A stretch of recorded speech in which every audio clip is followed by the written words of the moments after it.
کہ جو بیچارے غلام تھے وہ سب سے زیادہ ستائے گئے، اس لیے کہ غلاموں کے تو حقوق ہی کوئی نہیں تھے۔ ان کو تو اگر کوئی شخص اپنے غلام کو ذبح کر دیتا تھا تو بھی کوئی پوچھنے والا نہیں۔ بالکل ایسے ہی ہے نا، آپ کی بکری آپ نے ذبح کی، گوشت کھا لیا، کوئی آپ سے کوئی پوچھ سکتا ہے؟ جب ملکیت ہے، آپ کی بکری آپ کی تھی، آپ نے ذبح کر دی، غلام آپ کی ملکیت تھا، آپ نے ختم کر دیا، کوئی اس میں جرم نہیں، کوئی باس پرس نہیں۔ یہ تھا حال غلاموں کا۔ بلال غلام تھے، ابو فقی غلام تھے، زنیرہ ایک کنیز تھی، ان کو جو ماریں پڑی ہیں اس کا آپ کو معلوم ہے۔ حضرت بلال کے ساتھ جو کچھ امیہ ابن خلف نے کیا، کہ جس طریقے سے کہ حیوانوں کی لاشیں جو ہے کھینچ کر گھسیٹ کر لے جائی جاتی ہیں، ان کی گردن میں رسی ڈال کر گھسیٹتے، اسی طریقے سے حضرت بلال کے گردن میں رسی ڈال کر ٹھیک دوپہر کے وقت مکے کی سنگلاخ گلیوں کے اندر گھسیٹا جاتا تھا۔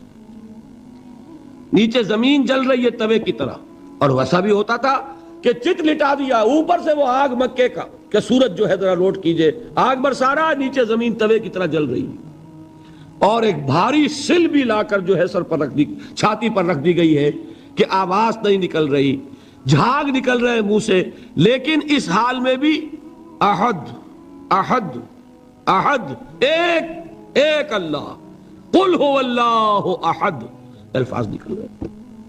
یہ ہے وہ صبر، یہ ہے وہ صبر، صبر علی الابتلاء، صبر علی الایذاء۔ یہ ابتلاء اور ایذاء پر صبر ہے، جھیلو، برداشت کرو، اس توحید پر قائم رہو، محمد کی رسالت کے اقرار کرتے رہو صلی اللہ علیہ وسلم، لیکن ہاتھ نہیں اٹھانا۔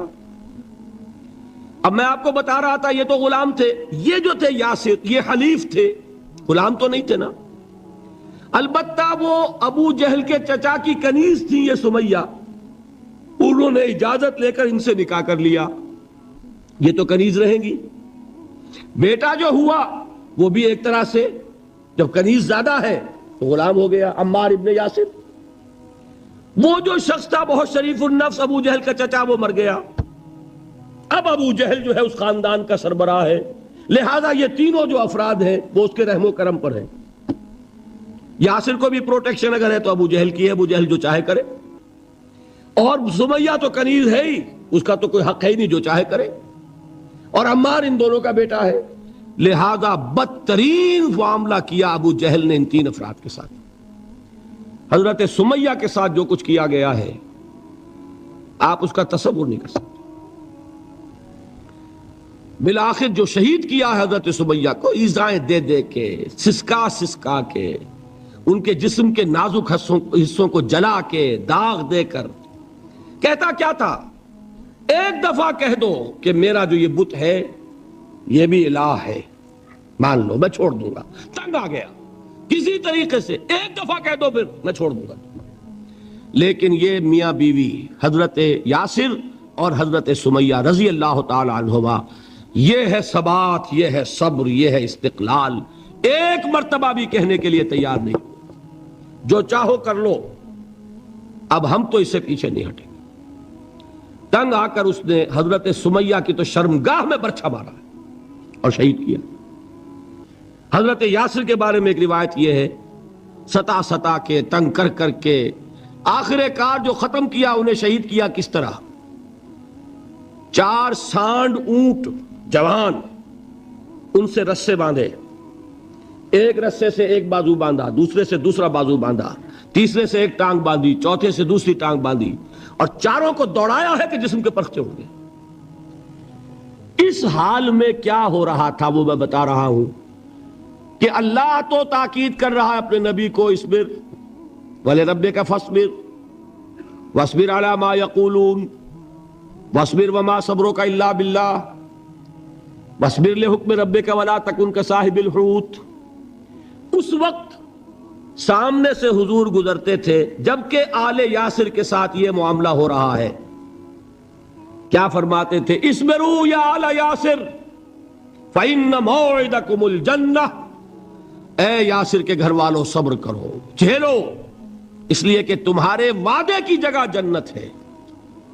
اللہ تعالیٰ ادھر آنکھ بند ہوگی ادھر جنت میں تمہارا داخلہ ہو جائے گا. یہ ہے تواصوا بالصبر والعصر ان الانسان لفی خسر.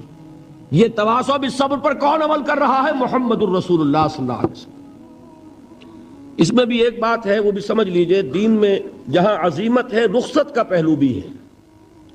یہ جو نوجوان تھے، یہ بوڑھے والدین کا تو وہ مقام ہے، یہ رتبہ بلند ملا جس کو مل گیا. ہر مدعی کے واسطے دار و رسن کہاں؟ حضرت سمیہ اور حضرت یاسر. نوٹ کیجئے، میں ایک اعتبار سے کہا کرتا ہوں سید الشہداء یہ بنے کہ نہیں بنے،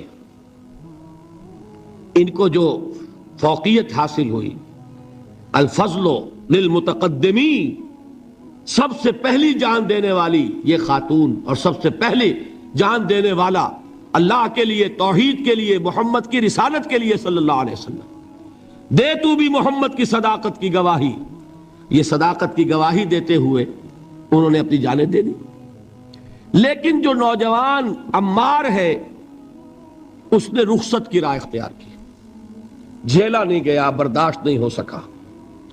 ایک مرتبہ کلمہ کفر زبان سے نکال دیا، ابو جہل نے چھوڑ دیا، لیکن اب پشیمانی طاری ہوئی ہے میں کیا کر بیٹھا. اس کے بعد انہوں نے اپنے آپ کو ایک ستون سے باندھ لیا کہ حضور ہی آ کر مجھے اگر یہاں سے کھولیں گے تو میں کھلوں گا، ورنہ میں یہیں اپنے آپ کو ہلاک کر دوں گا، مجھ سے کیا ہو گیا. حضور خود تشریف لائے، دست مبارک سے کھولا، کہا کہ یہ بھی دین میں اجازت ہے، کلمہ کفر کہہ کر جان بچا لینے کی اجازت ہے. یہ رخصت ہے، عزیمت نہیں ہے. تمہارے والدین نے جو مقام حاصل کر لیا وہ تو پھر میں وہی کہوں گا کہ ہر مدعی کے واسطے دار و رسن کہاں، یہ رتبہ بلند ملا جس کو مل گیا. البتہ دین میں یہ ہے، آیت بھی ہے قرآن مجید کی، وَقَلْبُهُ مُطْمَئِنٌ بِالْإِيمَانِ، دل ایمان پر جمع ہوا ہو، کسی وقت محض جان بچانے کے لیے کلمہ کفر کہہ دینا، دل پر کوئی آنچ اس کی نہ آ رہی ہو تو اس کی اجازت ہے. کمزور طبائع کو بھی اللہ تعالیٰ نے اپنے دین میں اکوموڈیٹ کیا ہے. حضور نے ان کی ہمت بندھائی کہ گھبراؤ نہیں، ٹھیک ہے، یہ بھی اگر تمہارے دل کے اوپر کوئی اثر نہیں ہے تو کوئی حرج نہیں. بہرحال یہ میں آپ کو اب اس کا فلسفہ بھی سمجھا دوں. میرے دل میں ایک دفعہ خیال آیا تھا، جس وقت ابو جہل حضرت سمیہ اور حضرت یاسر کے ساتھ یہ سلوک کر رہا تھا، کم سے کم 30 ورنہ میرے اندازے میں 40 اشخاص، 40 مسلمان مکے میں موجود تھے. میرے دل میں اچانک ایک خیال آیا، کیا یہ بے غیرت تھے، بے حمیت تھے؟ انہوں نے اپنی بہن کو چھڑایا نہیں؟ انہوں نے حضرت یاسر ان کے دینی بھائی ہیں، محمد کے غلام ہیں، ان کی حمایت میں کچھ تو کرتے، بلوا کرتے، کچھ شور کرتے، ہنگامہ کرتے، چھڑا کر لے جاتے، کیوں نہیں کیا؟ اچانک خیال آیا، نعوذ باللہ ثم نعوذ باللہ، نہ بے غیرت تھے نہ بے حمیت تھی. اصل بات یہ کہ حضور کی اجازت نہیں. کیا کریں؟ خون کھول رہا ہے، سینوں میں جوش ہے، لیکن اجازت نہیں. یہ ہے ڈسپلن کی وہ تربیت جو محمد رسول اللہ نے دی. دیکھیے، جوش میں آ کے حملہ کرنا یہ اور بات ہے، خون کھول رہا ہو اور پھر اپنے آپ کو تھامنا یہ زیادہ مشکل کام. جب خون کھولتا ہے آدمی جو جان کی پرواہ نہیں ہوتی. بدر میں جو ہوا ایک واقعہ ایک دفعہ سن کر جھجری آتی ہے، لیکن واقعہ یہ ہے کہ جب جنگ کی حالت میں اشتعال ہوتا ہے اور خون کھول رہا ہوتا ہے وہ چیزیں آسان ہوتی ہیں. وہ جو 2 ٹین ایجرز تھے، نوجوان، جنہوں نے ابو جہل کو ہلاک کیا ہے، حضرت معاذ اور حضرت معوذ، انصاری 2 نوجوان، ان میں سے ایک کا واقعہ آتا ہے کہ ان کے ایک شانے کے اوپر تلوار کا وار پڑا، پورا شانہ کٹ گیا، بازو علیحدہ ہو گیا تقریباً، لیکن کوئی ایک تسمہ لگا رہ گیا، کوئی ایک ٹینڈن ہوگا، وہ جو ہوتا ہے سخت سا سفید سا، وہ کوئی لگا ہوا ہے. انہیں پرواہ نہیں ہے، وہ دوسرے ہاتھ سے لڑ رہے ہیں، لیکن یہ ہاتھ جو ہے یہ اب چونکہ قابو میں تو ہے نہیں، کنٹرول میں نہیں، مسلز کٹ چکے، تو یہ رکاوٹ بن رہا ہے۔ ان کے بارے میں آتا ہے اس ہاتھ کو اپنے پاؤں کے نیچے دبایا اور کھینچا اور پھینک دیا کہ یہ اس وقت میرے اس راستے میں رکاوٹ بن رہا ہے، جسم کا حصہ میرا۔ تو یہ بات بھی میرے نزدیک اتنی مشکل نہیں ہے جتنی مشکل یہ ہے کہ خون کھول رہا ہو لیکن چونکہ اجازت نہیں ہے لہذا کوئی اقدام نہ کیا۔ یہ زیادہ کڑا امتحان ہے، یہ زیادہ سخت مشکل ہے، اور اس کی تربیت دی محمد الرسول اللہ نے۔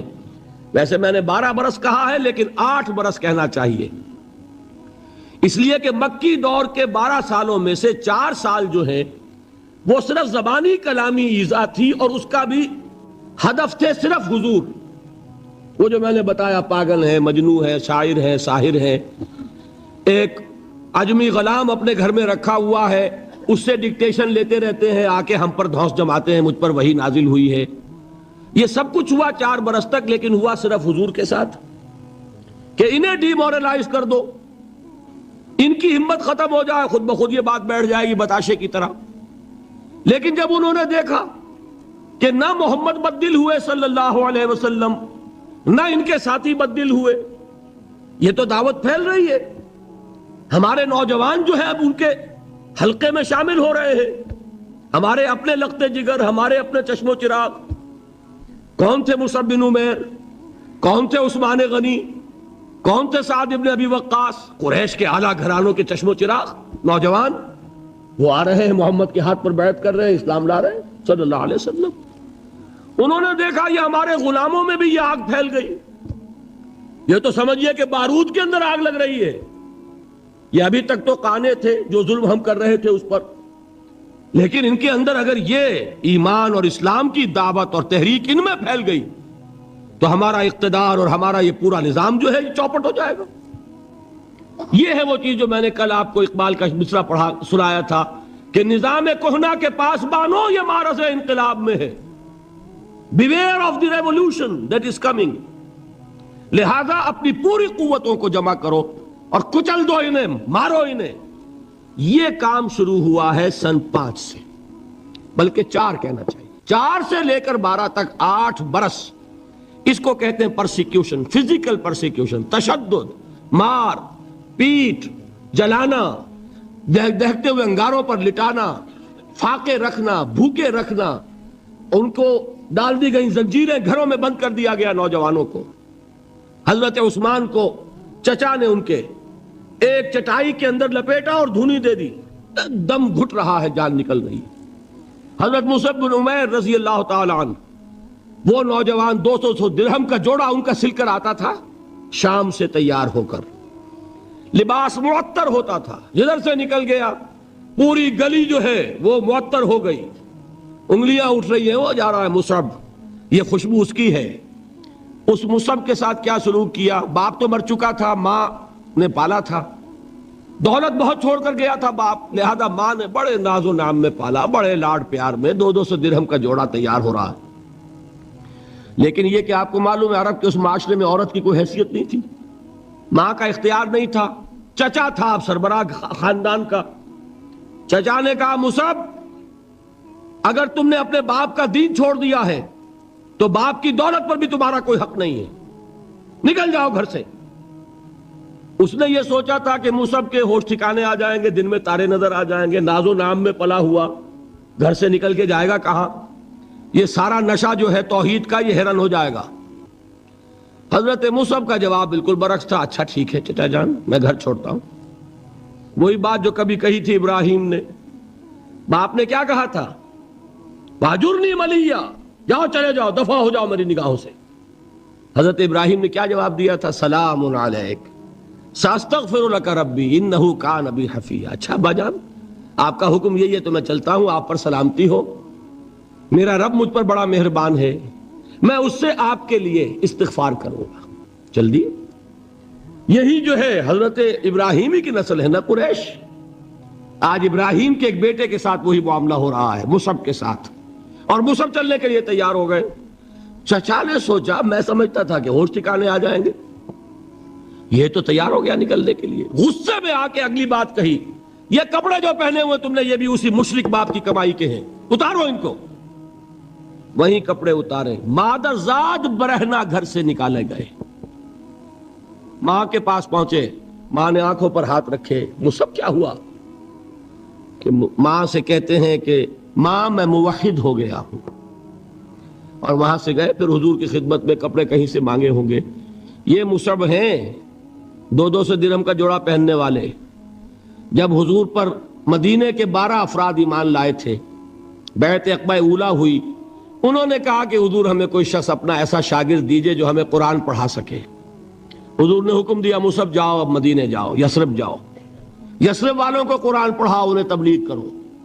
مصعب گئے ہیں وہاں، 1 سال کی کمائی 75 افراد لا کر حضور کے جھولی میں اگلے سال ڈال دیے کہ حضور یہ میری 1 سال کی کمائی ہے۔ 72 مرد 3 عورتیں، انہوں نے وہ بیعت کی تھی، بیعت عقبہ ثانیہ، جس کے الفاظ کل میں نے آپ کو سنائے تھے۔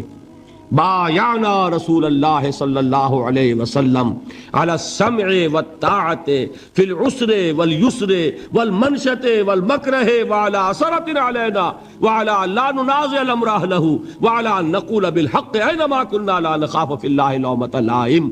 یہ 72 مرد تھے مدینے کے جنہوں نے یہ بیعت کی۔ پھر انہوں نے ریکویسٹ کی کہ حضور اب آپ ہمارے ہاں تشریف لائیے، ہم اگر یہ مکے والے وہاں حملہ کریں گے تو ہم آپ کی حفاظت کریں گے جیسے کہ اپنے اہل و عیال کی کرتے ہیں۔ بہرحال وہ مصعب بن عمیر ہیں جو غزوہ احد میں شہید ہوئے، اور جب شہید ہوئے تو ان کے جسم پر صرف ایک چادر تھی۔ ایک بات تو یہ نوٹ کیجئے، موضوع سے ذرا بات تھوڑی ادھر ادھر جا رہی ہے، لیکن یہی چیزیں ہیں اصل میں کہ جو ہمارے دلوں کو منور کرنے والی ہیں نور ایمان سے۔ وہ علم بردار تھے غزوہ احد میں، جھنڈا مسلمانوں کا ان کے پاس تھا۔ ایک ہاتھ پر ایک شانے پر وار پڑا، ہاتھ کٹ گیا، دوسرے سے تھاما، دوسرے پہ کٹ گیا، اب دونوں حصوں کے بچے ہوئے ٹکڑوں سے جھنڈے کو تھاما، گرنے نہیں دیا، یہاں تک کہ شہید ہو گئے۔ گرے ہیں تو جھنڈا گرا ہے۔ شکل میں حضور سے بہت مشابہ تھے، خبر اڑ گئی کہ محمد شہید ہو گئے صلی اللہ علیہ وسلم۔ یہ مصعب بن عمیر کا واقعہ ہے۔ جب ان کو اب دفن کرنے کا وقت آیا، اور شہید کے لیے کفن جو ہے اس کا وہی لباس ہوتا ہے جو شہادت کے وقت ہو، حضور کے سامنے ایک پرابلم پیش کیا گیا۔ حضور، مصعب کے جسم پر تو ایک چادر تھی، اور وہ چادر بھی اتنی چھوٹی ہے، یعنی 2 گز کی چادر بھی نہیں ہے، اس سے اگر سر ڈھانپتے ہیں مصعب کا تو پیر کھل جاتے ہیں، پیر ڈھانپتے ہیں تو سر کھلتا ہے، کیا کریں؟ حضور نے فرمایا سر ڈھانپ دو چادر سے اور پیروں پر گھاس ڈال دو۔ یہ آخری لباس ہے جو محمد کے اس دیوانے کو اس دنیا سے رخصت ہوتے ہوئے ملا ہے، جس کا 200 درہم کا جوڑا چلتا تھا۔ یہ ہے صبر۔ برداشت کیا کہ نہیں کیا؟ تو یہ جان لیجئے، میں جو بات فلسفے کی سمجھانا چاہتا تھا وہ یہ جو پیسیو ریزسٹنس ہے 8 سال جو رہی ہے کہ تمہیں ماریں، تمہیں تکلیفیں پہنچائیں، تم پر جو بھی آئے جھیلو، برداشت کرو، تمہیں ہاتھ اٹھانے کی اجازت نہیں۔ اصل میں انقلابی عمل میں یہ بہت فیصلہ کن چیز ہے۔ اس کی وجہ کیا ہے؟ دیکھیے، اگر شروع ہی سے انقلابی لوگ وائلنٹ ہو جائیں گے تو ظاہر بات ہے وہ تو تھوڑے ہوتے ہیں، گنتی کے ہوتے ہیں۔ جو نظام قائم ہے اس کے پاس طاقت بہت ہوتی ہے، اس نظام کو اخلاقی جواز حاصل ہو جائے گا ان کو کچل دینے کا، ختم کر دینے کا۔ اب جب کہ وہ ہاتھ نہیں اٹھا رہے تو اخلاقی جواز تو نہیں ہے نا۔ اب اگر مارا جا رہا ہے تو عوام الناس کی دلی ہمدردیاں ان کے ساتھ ہوتی چلی جاتی ہیں۔ یہ امیہ ابن خلف نے بلال کو آج اتنا مارا، اتنا مارا، اتنا مارا، کیوں مارا؟ کیا بلال نے کوئی چوری کر دی تھی؟ نہیں بھائی۔ کیا کوئی اور گستاخی کی تھی اپنے آقا کی؟ نہیں۔ کہیں معاذ اللہ اس نے اپنے آقا امیہ ابن خلف کی بیٹی کے اوپر تو کوئی نہیں ہاتھ اٹھا دیا تھا؟ نہیں۔ تو کیا وجہ ہوئی؟ بس صرف یہ وجہ ہے کہ وہ ایک اللہ کو مانتا ہے اور محمد پر ایمان لے آیا صلی اللہ علیہ وسلم۔ بتائیے اس کا کیا اثر ہوگا؟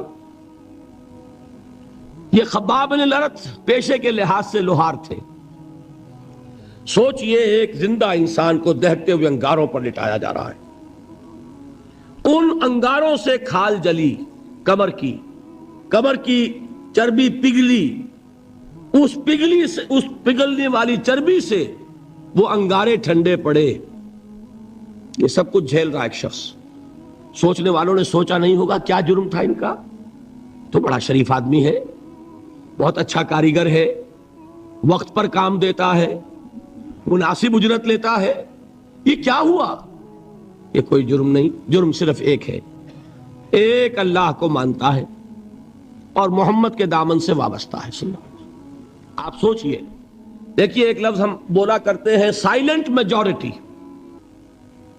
واقعہ یہ ہے کہ کسی بھی معاشرے میں میجورٹی ہمیشہ سائلنٹ رہتی ہے، وہ سائلنٹ اسپیکٹیٹر ہوتی ہے، دیکھتی رہتی ہے کیا ہو رہا ہے. لیکن سائلنٹ میجورٹی سائلنٹ ہوتی ہے، اندھی بہری تو نہیں ہوتی، دیکھتی تو ہے کہ کیا ہو رہا ہے، سن تو رہی ہے کہ کیا چرچے ہیں.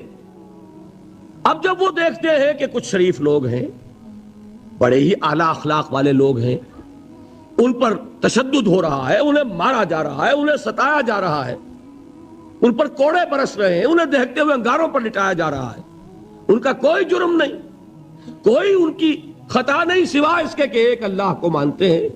انہوں نے کسی کو نقصان نہیں پہنچایا، انہوں نے کسی کا بال بیکا نہیں کیا، انہوں نے کسی پر دست درازی نہیں کی، وہ تو دعائیں دے رہے ہیں انہیں. اس کا نتیجہ کیا نکلتا ہے؟ اندر ہی اندر سائلنٹ میجورٹی کنورٹ ہوتی ہے. وہ جرت تو نہیں ہوتی کہ برملا اعلان کریں، لیکن دل ان کے بدل رہے ہیں. اور آپ کو معلوم ہے ایک مصرع بڑا پیارا ہے، جو دلوں کو فتح کر لے وہی فاتح زمانہ. یہ دل فتح ہو رہے تھے اس وقت. یہ 8 برس میں محمد نے صلی اللہ علیہ وسلم قریش کے دل فتح کیے، چاہے وہ ایمان نہیں لائے، لیکن اندر سے انہیں نظر آ رہا تھا کہ کون کیا ہے. یہ ہے پیسو ریزسٹنس، یہ ہے صبر محض. انقلابی عمل میں، اقامت دین کی جد و جہد میں پہلا مرحلہ یہ ہے صبر کا. دوسرا مرحلہ کیا ہے؟ جب اتنی قوت ہو گئی کہ اب آپ کو اندازہ ہے کہ اب آپ اس باطل نظام کے خلاف اقدام کر سکتے ہیں. دیکھیے ریولوشنری پروسیس کسے کہتے ہیں؟ پہلے ایک انقلابی نظریہ، اس کی اشاعت ہوگی، جو لوگ اس کو قبول کریں گے انہیں آرگنائز کیا جائے گا، ایک پارٹی کی شکل دی جائے گی، پھر ان کی تربیت ہوگی، جیسا انقلاب لانا ہے ویسی تربیت کرنی ہوگی. اب ٹکراؤ ہوگا اس باطل نظام کے ساتھ، غلط نظام کے ساتھ. اس ٹکراؤ کا پہلا مرحلہ یہ ہے، جب تک اتنی تعداد آپ کے پاس نہ ہو کہ آپ فیصلہ کن اقدام کر سکیں، اس وقت تک دعوت ہی دینی ہے، لوگوں کی تعداد اپنے اندر شامل کرنی ہے، اپنی قوت بڑھانی ہے، اپنی تربیت کرنی ہے، اپنی اصلاح کرنی ہے، اور صبر کرنا ہے، ریٹیلیٹ نہیں کرنا، اقدام نہیں کرنا، جوابی کارروائی نہیں کرنی. یہ کام ہے جو 12 برس میں مکے میں مکمل ہو گیا. اب کیا ہوا؟ ایک تعداد اب ہے حضور کے جانثاروں کی. یہ تعداد کیسے لوگوں کی ہے؟ ڈیووٹڈ، ڈیڈیکیٹڈ، اپنی زندگیاں وقف کیے ہوئے لوگ، ہر طرح کے امتحان سے گزر چکے، بھٹیوں میں سے نکل چکے، تربیت ہو چکی، منظم ایسے ہیں کہ جو حضور کا حکم ہے اس پر عمل پیرا ہے.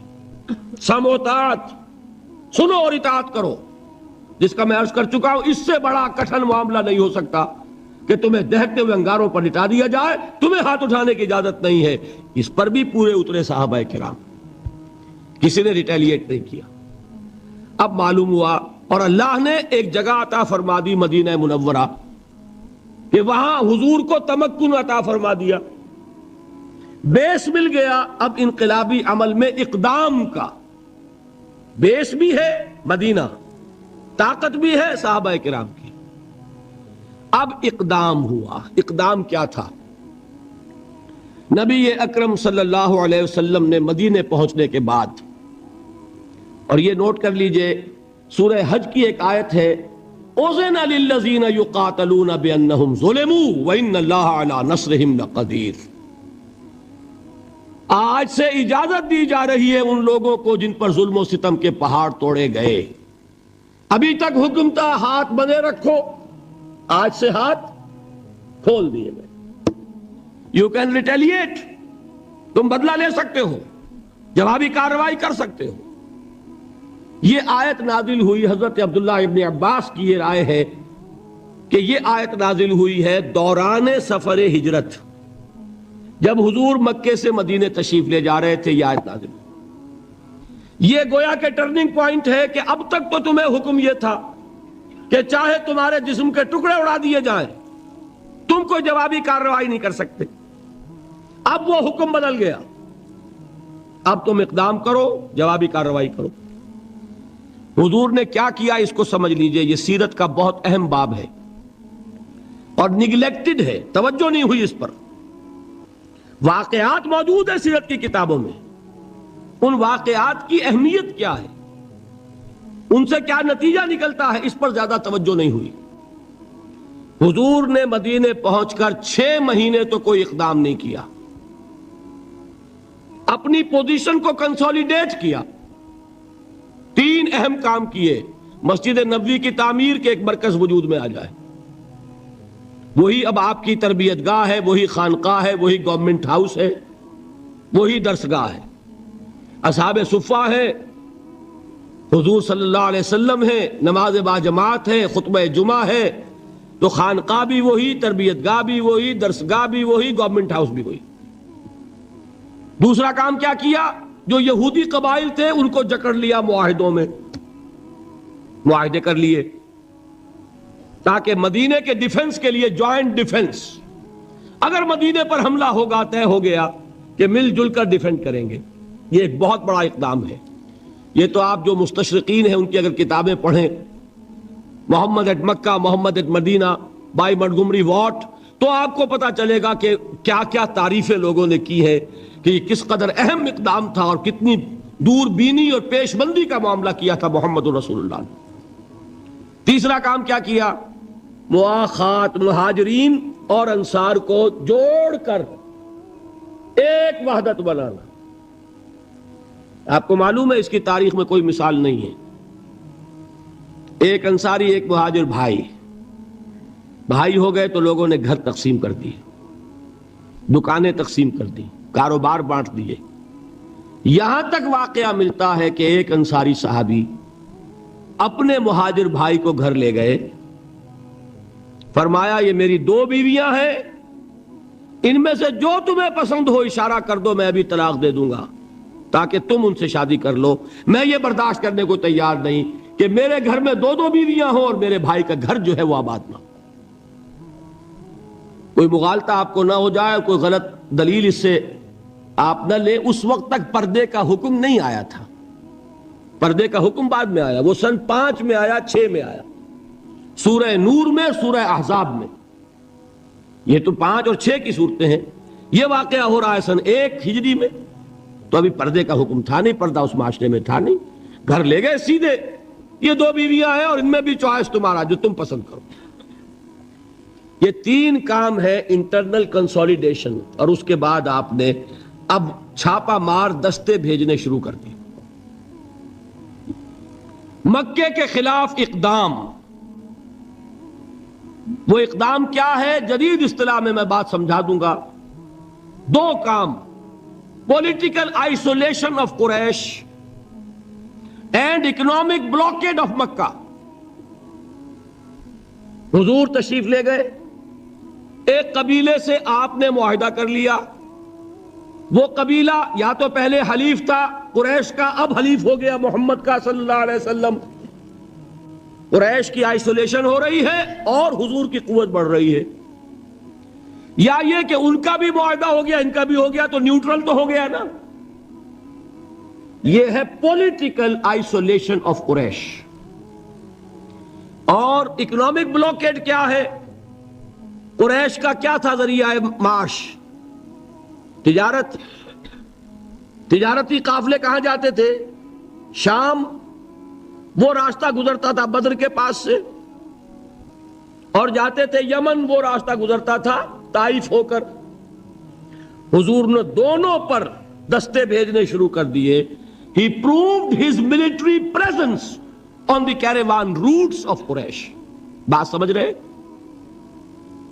اور ایک جو اس میں خاص طور پہ لشکر بھیجا آپ نے، وہ نخلا بھیجا. نخلا ایک وادی ہے، آپ حضرات اگر کبھی گئے ہو تو مکے سے جب طائف کی طرف جاتے ہیں تو درمیان میں وادی آتی ہے، وادی نخلا. اب آپ اندازہ کیجئے کہاں مدینہ، وہاں سے ایک لشکر کیا چھوٹا سا دستہ، 12 افراد، ایک چھوٹا سا چھاپا مار دستے تو ایسے ہی ہوتے ہیں چھوٹے، وہ لشکر تھوڑا ہی ہوتا ہے. حضرت عبداللہ ابن جہش اس کے کمانڈر، انہیں ایک سیلڈ لیٹر دیتے ہیں حضور، مہر لگا ہوا، کہ مدینے سے 2 دن کی مسافت پر باہر نکل کر پھر کھولنا اس کو، اور جو اس میں لکھا ہوا ہے انسٹرکشنز جو ہے کیری آؤٹ کرو. اتنی سیکریسی. جب وہ نکلے 2 دن کے فاصلے پہ باہر چلے گئے، کھولا لکھا ہے وادی نخلا میں قیام کرو اور وہاں جا کر قریش کی نقل و حرکت پر نگاہ رکھو اور ہمیں اطلاع دیتے رہو. اب یہ 300 میل کا سفر کر کے وہاں پہنچے ہیں. وہاں اتفاق سے ایک قافلہ قریش کا گزر رہا تھا، اس سے مٹ بھیڑ ہو گئی، مقابلہ ہوا. ایک آدمی قرشی جو ہے کافر مشرک، وہ ان کے ہاتھوں مارا گیا. 2 کو انہوں نے گرفتار کیا، باقی بھاگ گئے. تو جو مال غنیمت تھا وہ لے کر آ گئے. حضور ناراض ہوئے کہ میں نے تمہیں اس کا حکم نہیں دیا تھا، میں نے صرف یہ کہا تھا کہ وہاں قیام کر کے ہمیں انفارم کرتے رہو. لیکن یہ بات ریکارڈ پر آ جانی چاہیے کہ ہجرت کے بعد پہلا قتل جو ہوا مسلمانوں کے ہاتھوں ایک مشرک کا ہوا. یہ تھی جس نے مکے میں آگ لگا دی. اتنی جرت ہو گئی محمد کی صلی اللہ علیہ وسلم. ادھر سے وہ ابو سفیان لے کر گئے ہوئے تھے قافلہ، تجارتی قافلہ، وہ واپس آ رہا تھا. اس کی طرف سے ایک پیغام پہنچ گیا کہ میرے قافلے کو خطرہ ہے محمد کے آدمیوں سے صلی اللہ علیہ وسلم، لہذا فوراً کوئی انتظام کرو مدد کا. یہ ہے وہ چیز جس کی آڑ لے کر ابو جہل جیسے لوگوں نے لشکر تیار کیا اور بدر کی طرف مارچ کیا. یہاں سے پہلی جنگ ہوئی ہے غزوہ بدر سن 2 ہجری میں.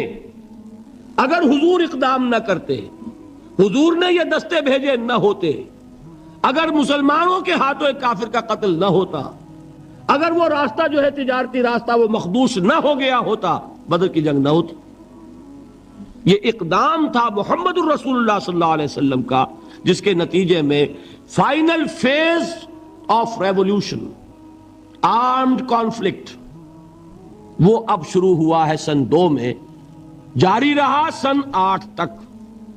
اندرون ملک عرب یہ 6 سال ہیں. ان 6 سالوں میں غزوہ بدر، غزوہ احد، غزوہ احزاب، یہ سارے غزوے ہو گئے. پھر فتح مکہ، پھر یہ کہ غزوہ حنین، طائف کا محاصرہ.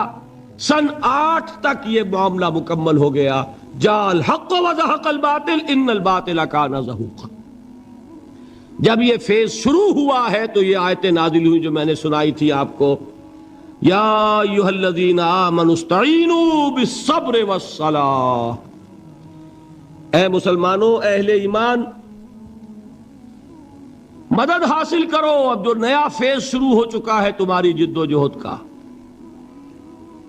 یہ مدنی آیت ہے نا، مدنی صورت ہے.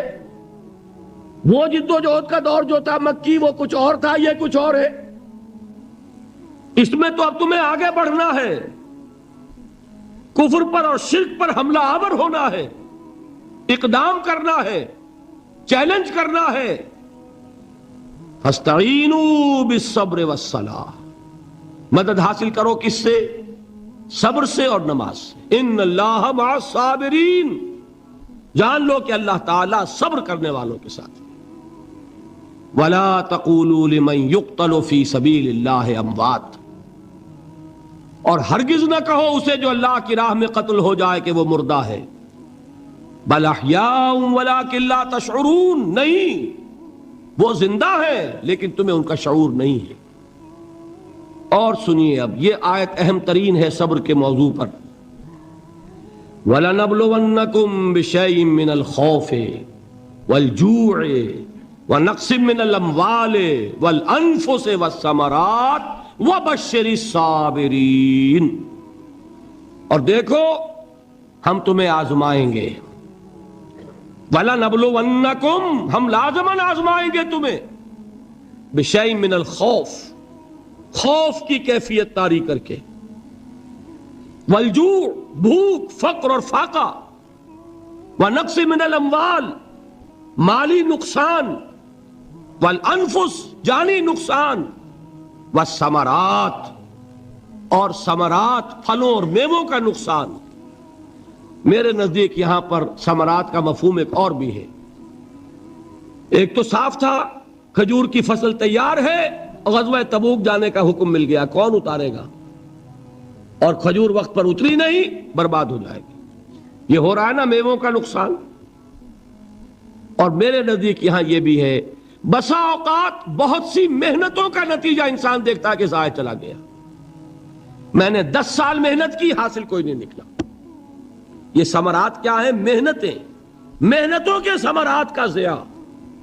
کوشش آپ نے کی، قسمت کی خوبی دیکھیے، ٹوٹی کہاں کمن، 2-4 ہاتھ جب کے لبے بام رہ گئے۔ Be prepared. ایک شاعر کے یہ اشعار ہیں، وہ کمیونسٹ تھا، میں نام بھی نہیں لیتا، لیکن یہ کہ یہ اسی انقلابی، چونکہ ان کا بھی ایک انقلابی نظریہ ہے، انقلابی عمل میں یہ سارے مراحل آتے ہیں۔ کوئی سیٹ بیک آیا، فرض کیجئے کوئی ناکامی ہو گئی، تو اپنے ساتھیوں کو دل بندھانے کے لیے یہ فصل امیدوں کی ہمدم، اس بار بھی غارت جائے گی، سب محنت صبحوں شاموں کی اب کے بھی اکارت جائے گی۔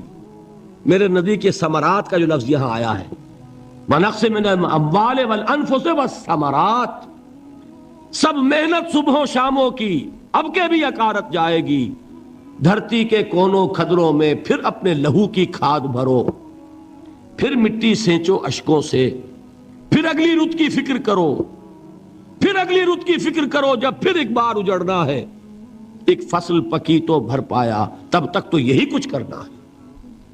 ایک مقصد ہے سامنے، انقلاب برپا کرنا ہے۔ ایک کوشش ناکام ہو جائے کوئی پرواہ نہیں، نیکسٹ، پھر تیار رہو ناکامی کے لیے۔ ایسا نہ ہو جو انگریزی میں کہتے ہیں hope for the best but be prepared for the worst. ایسا نہ ہو کہ دوسری مرتبہ ناکام ہو کے بددل ہو جاؤ، تمہاری ہمتیں جواب دے جائیں، نہیں، پہلے سے تیار رہو کہ دوسری مرتبہ بھی ناکامی آئے تو آئے، لیکن جب تک کہ کامیابی حاصل نہیں ہوتی ہمیں یہ کام کیے چلے جانا ہے۔ دیکھیے سیرت میں آیا کہ نہیں یہ واقعہ؟ بدر میں مسلمانوں کو فتح ہوئی تو احد میں زک پہنچی کہ نہیں؟ 70 صحابہ شہید ہوئے کہ نہیں؟ اگر ان کی ہمتیں جواب دے جاتی تو گاڑی کیسے چلتی آگے؟ تو فرمایا وَلَنَبْلُوَنَّكُمْ بِشَيْءٍ مِّنَ الْخَوْفِ وَالْجُوعِ وَنَقْصٍ مِّنَ الْأَمْوَالِ وَالْأَنفُسِ وَالثَّمَرَاتِ، ہم تمہیں لازماً آزمائیں گے، خوف کی کیفیت سے، فقر و فاقے کی کیفیت سے، بھوک سے، جان کے نقصان سے، مال کے نقصان سے، محنتوں کے حاصل کے ضائع ہو جانے سے۔ وَبَشِّرِ الصَّابِرِينَ، اور اے نبی بشارت دیجئے صبر کرنے والوں کو، الَّذِينَ إِذَا أَصَابَتْهُمْ مُصِيبَةٌ، وہ کہ جب ان پر کوئی تکلیف آئے، کوئی مصیبت آئے، کوئی آزمائش آئے، قالوا انا للہ و انا الیہ راجعون، وہ یہ کہیں کہ ہم اللہ ہی کے ہیں، اللہ ہی کی طرف لوٹ جانا ہے۔ یہ وہی انداز ہے جو میں نے فارسی کا شعر سنایا تھا آپ کو کہ سرے تسلیم خم ہے جو مزاج یار میں آئے۔ وہ ہمارا مولا ہے، ہمارا آقا ہے، اگر اسے یہی منظور ہے تو ہمیں بھی یہی منظور ہے۔ میں نے تسلیم و رضا کی بات کی تھی نا، آپ کو کچھ شعر سنائے تھے، ایک شعر اور سنیے، اور یہ کس کا ہے؟ محمد علی جوہر کا۔ ایک مرتبہ جیل گئے، ان کی ایک بیٹی جوان بیمار ہوئی، فوت ہو گئی، باہر چھوڑا انگریز نے، جاؤ بھائی دفن کر دو بیٹی کو۔ دوسری مرتبہ جیل گئے، دوسری جوان بیٹی اسی مرض میں مبتلا ہوئی، اب یہ جیل میں ہے، خبر پہنچی کہ دوسری بیٹی کے اوپر بھی اسی مرض کا حملہ ہوا ہے۔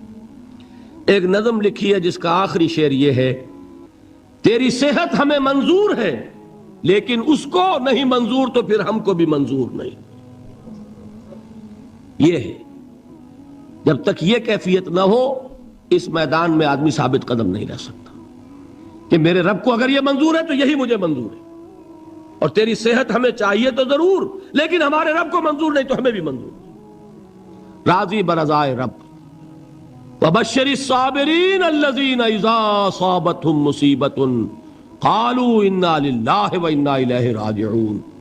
نہ شود نصیب دشمن کے شود ہلاک تیغت، سر دوستہ سلامت کے تو خنجر آزمائی۔ اولئک علیہم صلوات من ربہم ورحمہ، یہی ہے وہ لوگ جن پر ان کے رب کی طرف سے عنایتیں ہیں اور رحمتیں ہیں۔ وَأُولَٰئِكَ هُمُ الْمُهْتَدُونَ، اور یہی ہے وہ لوگ جو کامیاب ہونے والے ہیں، ہدایت پانے والے، ہدایت یافتہ۔ اسی سورہ بقرہ میں ذرا آگے چل کر، یہ تو ہے 20واں رکوع، 19واں رکوع، 21ویں رکوع کی پہلی آیت ہے لَيْسَ الْبِرَّ أَن تُوَلُّوا وُجُوهَكُمْ قِبَلَ الْمَشْرِقِ وَالْمَغْرِبِ وَلَٰكِنَّ الْبِرَّ مَنْ آمَنَ بِاللَّهِ وَالْيَوْمِ الْآخِرِ وَالْمَلَائِكَةِ وَالْكِتَابِ وَالنَّبِيِّينَ وَآتَى المال على حبه ذوي القربى واليتامى والمساكين وابن السبيل والسائلين وفي الرقاب وأقام الصلاة وآتى الزكاة والموفون بعهدهم إذا عاهدوا والصابرين في البأساء والضراء وحين البأس۔ اب یہ آیت جو ہے سورۃ العصر میں جو مضامین آئے تھے سارے اس میں موجود ہیں۔ وہاں ایمان کا لفظ آیا، یہاں 5 ایمانیات کی تفصیل آ گئی، اعمال کی تفصیل آئی، اور آخری بات وہاں کیا ہے وَتَوَاصَوْا بِالصَّبْرِ، اور یہاں کیا ہے وَالصَّابِرِينَ فِي الْبَأْسَاءِ وَالضَّرَّاءِ وَحِينَ الْبَأْسِ، اور صبر کرنے والے، اصل نیکی ان کی ہے جو صبر کریں، کس میں؟ جنگ کے وقت، ذرائے، بأسائے، بأسا کہتے ہیں فقر اور فاقہ، واحد آئے گا باس تو اس کے معنی جنگ، اور باسا جمع میں آئے گا تو فاقہ، فقر، بھوک، اور ذرائے جسمانی تکلیف، ضرر، جسمانی تکلیفوں میں صبر کرنے والے، فقر اور فاقے میں صبر کرنے والے، اور جنگ کے وقت صبر کرنے والے۔ اولئک الذین صدقوا واولئک هم المتقون، یہ ہیں وہ لوگ جو صبر کرنے والے ہیں، یہ ہیں جو سچے ہیں، جو اپنے دعوے میں نیکی کے اور ایمان کے صادق ہیں، اور یہی وہ لوگ ہیں جو متقی۔ اگلی سورت ہے سورہ آل عمران، اس میں 2 لفظ آئے ہیں، آخری آیت یا ایھا الذین آمنوا اصبروا وصابروا ورابطوا واتقوا اللہ لعلکم تفلحون۔ دیکھیے یہاں صبر اور صابر، جو تعلق جہد اور جہاد کا ہے وہی ہے صبر اور مصابرت۔ صبر ایک طرفہ عمل ہے، آپ جھیل رہے ہیں، برداشت کر رہے ہیں، صبر علی المعصیہ، صبر علی الطاعہ، صبر علی الابتلاء، یہ سب کیا ہے؟ صبر۔ اور مصابرت کیا ہے؟ صبر کا صبر سے مقابلہ۔ یہ سورہ آل عمران، اب وقت نہیں ہے میں آپ کو سناتا اللہ تعالیٰ نے کیسے کیسے مسلمانوں سے کہا، مسلمانوں تمہیں زک پہنچی ہے تو انہیں بھی تو پہنچی تھی، ان کے 70 نہیں مارے گئے تھے بدر میں، ان کے حوصلے جو ہیں وہ تو پست نہیں ہوئے، وہ اگلے سال آ گئے تم پر چڑھائی کر کے، تم کیوں اتنا برا مان رہے ہو؟ تمہارے دل اتنے زخمی کیوں ہو گئے؟ تمہیں تکلیف پہنچتی ہے تو انہیں بھی پہنچتی ہے۔ اپنی غیرت جو ہے ہمیں ذرا اس کا جائزہ لینا چاہیے۔ لوگ باطل نظریات کے لیے کتنی قربانیاں دے رہے ہیں، لوگ باطل چیزوں کے فروغ کے لیے کتنی محنتیں کر رہے ہیں۔ جیسا کہ میں نے ابھی کہا تھا، اسی غیرت کو چیلنج کرنے کے لیے، ذرا آپ کی حمیت دینی کو جوش دلانے کے لیے، قادیانی نوجوان کتنی تعداد میں اپنے آپ کو دین کے لیے وقف کرتا ہے، اور آپ کتنے نوجوان ہیں جو اپنے آپ کو دین کے لیے وقف کر دیں، اور ہوں وہ کھاتے پیتے گھرانوں کے لوگ۔ یہ نہیں ہے کہ اگر کوئی اور کام نہیں کر سکتا تو پھر یہ ہے کہ وہ دین کے کام میں لگ جائے۔ باصلاحیت لوگ، کھاتے پیتے لوگ، ذہنی استعداد رکھنے والے لوگ، اونچے گھرانوں کے لوگ، وہ وقف کریں اپنے آپ کو دین کے لیے۔ اس کے بغیر کیسے باہر آ جائے گی، کیسے رونق آ جائے گی؟ تو دنیا میں باطل نظریات والے جو ہیں، یہ بات کہی گئی ہے، مسلمانوں تم اگر توحید کے لیے لڑ رہے ہو، دیکھتے نہیں ابو جہل کو، اس نے گردن کٹوائی ہے شرک کے لیے، شرک کے لیے گردن کٹوائے، اور تم توحید کے لیے گردن کٹوانے کو تیار نہ ہو۔ اس نے گردن کٹوائی کہ نہیں کٹوائی؟ اور کس طرح کٹوائی ہے؟ جو کہ بڑا متکبر قسم کا، فرعون قسم کا شخص تھا، جب گردن کاٹنے لگے تو کہتا ہے ذرا نیچے سے کاٹنا، تاکہ جب تم نیزے کے اوپر چڑھاؤ میرے سر کو تو اونچا نظر آئے، معلوم ہو سردار کا سر۔ وہ بدبخت مرتے ہوئے بھی جو اس کی یہ کیفیت تھی نا، اس کو ذہن میں رکھیے۔ تو یہ لوگوں نے قربانیاں دی، جانیں دی، تو فرمایا اگر تم ان سے زیادہ قربانی نہیں دو گے، یہ نوٹ کر لیجئے اس کو، مجرد اگر حق کو غالب کرنا اللہ کے ذمے ہو تو آنے واحد میں غالب کر دے گا، تمہیں تکلیف ہی دینے کی ضرورت نہیں۔ سمجھ رہے؟ کیا اللہ کے مقابلے میں کوئی باطل کی طاقت ٹھہر سکتی ہے؟ یہ تمہارے ایمان کا امتحان ہے، یہ تمہارے خلوص کی آزمائش ہے، یہ تمہارے امتحان کا ثبوت درکار ہے کہ اللہ تعالیٰ دیکھنا چاہتا ہے تم اس کے لیے اپنی جانیں قربان کرنے کو تیار ہو کہ نہیں، تم اس کے لیے تن من دھن لگانے کو تیار ہو کہ نہیں۔ اور یہ جان لو کہ اگر کفار اور مشرکین اور ملحدین اور باطل نظریات والے وہ جو کچھ قربانیاں اپنے باطل نظریات کے لیے دے رہے ہیں، ان سے زیادہ اگر تم نہیں دو گے تو حق غالب نہیں ہوگا۔ انہوں نے جو صبر کیا ہے اپنے باطل نظریات پر، اگر تم اس سے زیادہ صبر کا ثبوت نہیں دو گے اپنے اس حق پر تو حق غالب نہیں ہوگا۔ اس لیے فرمایا یا ایھا الذین آمنوا اصبروا وصابروا، نہ صرف یہ کہ صبر کرو بلکہ صبر میں اپنے دشمنوں سے آگے نکلو، ان کے صبر سے بڑھ کر صبر کرو۔ وَرَابِطُوا، مرابطہ کہتے ہیں چوکس رہنا، ہوشیار، پہرا دو، ایسا نہ ہو کہ دشمن جو ہے غفلت میں تمہارے اوپر کوئی حملہ جو ہے کر بیٹھے۔ وَاتَّقُوا اللَّهَ، اور اللہ کا تقوی اختیار کرو، لعلکم تفلحون، تاکہ تم فلاح پاؤ۔ یہ ہے حضرات تواصوا بالصبر۔ میں نے عرض کیا تھا ہر جگہ پر آپ کو چوٹی کی بات صبر ملے گا۔ آیت الکرسی، آیت البر جو میں نے آپ کو سنائی آخر میں، والصابرین فی الباساء والضراء وحین الباس، حامیم سجدہ، وما یلقاها الا الذین صبروا وما یلقاها الا ذو حظ عظیم۔ اس کے بغیر تو نہیں ہوگا۔ تھوڑ دلے لوگ، کم ہمت لوگ، عزیمت نہ رکھتے ہو، حوصلہ نہ رکھتے ہو، برداشت نہ رکھتے ہو، تحمل نہ کر سکیں، لالچ سے ڈگمگا جائیں۔ دیکھیے یہ بھی میں نے چونکہ بات کہی تھی، سن لیجئے سیرت سے۔ حضور صلی اللہ علیہ وسلم کے بارے میں جب مکے کے سرداروں کو یہ یقین ہو گیا کہ تشدد ہمارا فیل ہو گیا ہے، نہ محمد بدل ہوئے نہ ان کے ساتھی صلی اللہ علیہ وسلم ورضی اللہ تعالی عنہم اجمعین، تو انہوں نے دوسرا پاسا پھینکا۔ پہلا پاسا کیا تھا؟ استہزاء، تمسخر، مذاق، ڈیمورلائز کرو، نروس بریک ڈاؤن کرو، ان کا بیٹھ جائیں گے پتاشے کی طرح، معلوم ہوا نہیں ہے تو کھڑے رہے۔ تو دوسرا وار، مارو، ستاؤ، تکلیفیں دو، بھوکا مارو، دہکتے ہوئے انگاروں پر لٹاؤ، ان کو ہلاک کرو۔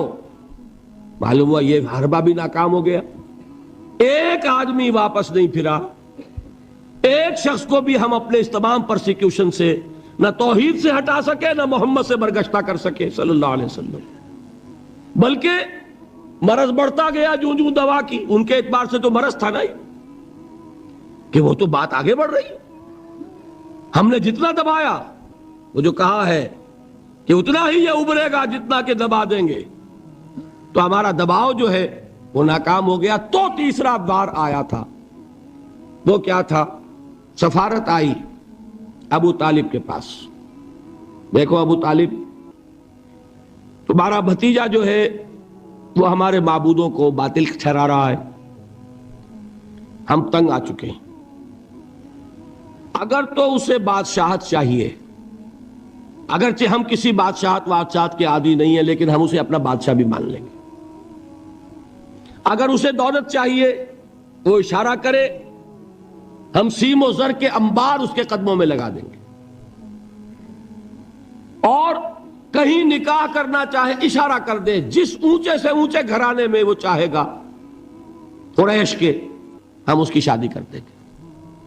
تینوں ہی لالچ ہے نا دنیا میں۔ ویسے تو زر زن زمین، آپ کے ہاں یہ تین زے مشہور ہیں، زر زن زمین۔ زمین کو اقتدار سمجھ لیجئے، قوت سمجھ لیجئے، دبدبا سمجھ لیجئے۔ زن، زر اور حکومت، تینوں پیشکشیں انہوں نے کی۔ دیکھیے یہ ہوتے ہیں مرحلے تحریکوں کے لیے بہت ہی نازک۔ نبی کے لیے تو خیر کوئی امکان نہیں تھا، غیر نبی ہو تو سوچے گا نا یہ بادشاہ بنا رہے ہیں، بادشاہ بنو، اس وقت تھوڑا سا کمپرومائز کر لو، پھر ہاتھ میں قوت آ جائے گی تو پھر سب ٹھیک کر لیں گے۔ اگرچہ کبھی ٹھیک نہیں ہوتا، وہ ٹھیک ہوتا ہے اسی پروسیس سے جو محمد الرسول اللہ نے اختیار کیا۔ یہ تمام ٹیمپٹیشنز ہوتی ہیں، راستے سے بھٹکانے کی کوشش، کہ دباؤ سے نہیں مانے تو یہ لالچ جو ہے یہ انہیں ہٹائے۔ کیا جواب تھا حضور کا صلی اللہ علیہ وسلم؟ چچا نے جب بات کی ہے، انہیں براہ راست تو حضور سے بات کرنے کی ضرورت نہیں ہوئی تھی، ابو طالب کے واسطے سے بات کی ہے۔ چچا نے جب بات کی ہے آ کر، حضور نے فرمایا چچا جان اگر وہ میرے داہنے ہاتھ میں سورج اور بائیں میں چاند رکھ دے تب بھی میں یہ کام نہیں چھوڑ سکتا۔ تو عزیمت میں نے کہا تھا صبر کیا ہے؟ اپنے طے کردہ راستے پر بڑھتے چلے جانا، نہ کسی ٹیمپٹیشن سے، نہ کسی پریشر سے، نہ کسی تکلیف سے، نہ کسی ایذا سے، نہ کسی استہزاء سے، کسی سے بھی متاثر ہوئے بغیر اپنی منزل کی طرف پیش قدمی کیے چلے جانا، یہ ہے صبر۔ یہ صبر کی آخری منزل ہے۔ اور انقلابی صبر جو ہے اس میں ایک مرحلہ آتا ہے پیسیو ریزسٹنس، ایک آتا ہے ایکٹیو ریزسٹنس۔ ایک میں صبر محض ہے، جھیلو برداشت کرو، کوئی ریٹیلیشن نہیں، اور ایک وہ آتا ہے کہ اب آگے بڑھو۔ بڑا پیارا مصرع ہے، آگے بڑھو یا وقت کی رفتار روک دو۔ وہ آگے بڑھ کر پھر نظام باطل کو چیلنج کیا جاتا ہے، اور پھر جنگ ہے۔ ان اللہ یحب الذین یقاتلون فی سبیلہ صفا کانہم بنیان مرصوص۔ ان اللہ اشتری من المؤمنین انفسہم واموالہم بان لہم الجنہ یقاتلون فی سبیل اللہ فیقتلون ویقتلون وعدا علیہ حقا فی التوراۃ والانجیل والقرآن ومن اوفی بعہدہ من اللہ فاستبشروا ببیعکم الذی بایعتم بہ وذالک هو الفوز العظیم۔ اللہ نے اہل ایمان سے ان کے جانیں اور ان کے مال خرید لیے ہیں جنت کے عوض۔ نتیجہ کیا ہے؟ وہ جنگ کرتے ہیں اللہ کی راہ میں، قتل کرتے بھی ہیں، قتل ہوتے بھی ہیں۔ بدر میں 70 کو قتل کیا، مسلمان شہید ہوئے 13۔ 14ویں وہ تھے جو زخمی ہو گئے تھے، واپسی پر مدینے کے راستے میں ان کا بھی انتقال ہوا۔ 14 مسلمان، ادھر 70۔ اور احد میں 70 صحابہ شہید، ادھر 23۔ تلک الایام نداولها بین الناس، یہ دن ہے جن کو ہم الٹ پھیر کرتے رہتے ہیں لوگوں کے مابین۔ لیکن یہ کہ بد دل نہیں ہوئے، قافلہ بڑھتا رہا۔ اور غزوہ احزاب میں وہ شعر میں کل سنا چکا ہوں محمد کے جانثاروں کا، نحن الذین بایعوا محمدا علی الجہاد ما بقینا ابدا۔ ہم وہ ہیں جنہوں نے محمد سے بیعت کی ہے جہاد کی صلی اللہ علیہ وسلم۔ اب یہ جہاد، یہ قتال، یہ جنگ، یہ سرفروشی، یہ جاں فشانی جاری رہے گی جب تک جان میں جان ہے۔